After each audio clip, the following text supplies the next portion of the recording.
Unalaq never wanted the Red Lotus to kidnap Korra. Unalaq preemptively betrayed Zahir Ghazan Pali Mingwa. Unalaq came up with a plan for the Red Lotus to kidnap Korra. But when the Red Lotus tried to kidnap Korra, Unalaq was conveniently not with them, and when they got captured, Unalaq conveniently pretended he didn't know them, and he let them stay in prison. And Unalaq even built a prison for Pali. Unalaq built Pali's prison. So my theory is that Unalaq wanted the Red Lotus out of the way. Because first of all, Unalaq is a world leader, and the Red Lotus wants to eliminate world leaders. And even though Unalaq is part of the Red Lotus, eventually the Red Lotus will probably have a problem with the fact that Unalaq is the chief of the Northern Water Tribe and is a tyrant, so they'll want to get rid of him. So Unalaq wants to save himself before he gets into any trouble or danger. And secondly, Unalaq is very selfish, and he has a selfish goal of becoming the Dark Avatar. He wants to be fused with Vatu, and the Red Lotus is never going to allow him to pursue his selfish goals.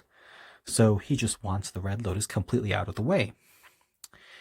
And thirdly, Unalaq wants complete control over Korra, because if the Red Lotus kidnaps Korra and they train her and brainwash her together, Korra will be loyal to Zahir, Ghazan, Pali, and Mingwa, and not just Unalaq. Unalaq wants Korra to be loyal to her.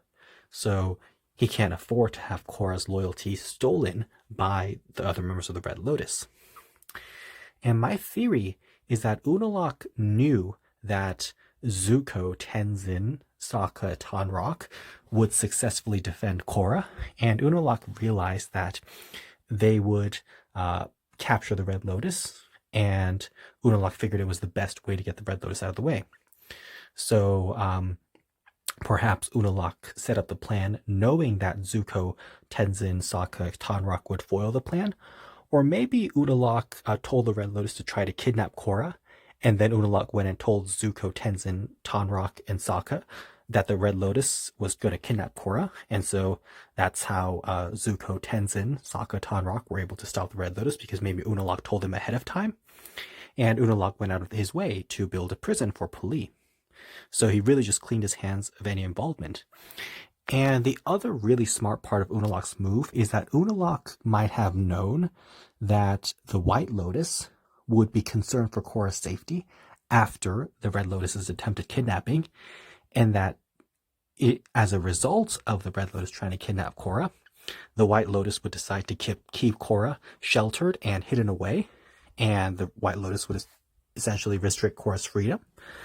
So Unalaq probably figured that the Red Lotus trying to kidnap Korra would make Korra live a very sheltered life, and he knew that he could exploit that later in Book 2. Unalaq knew that he could exploit that later and really play on Korra's anger at being held back, and Unalaq could use that to psychologically manipulate Korra, because Unalaq is under the guise of giving Korra freedom, whereas the White Lotus and Tonraq and Tenzin would have been the ones holding Korra back from Korra's perspective. So Unalaq knew that the Red Lotus trying to kidnap Korra would lead to all these outcomes, so he just intentionally played it and set it up perfectly.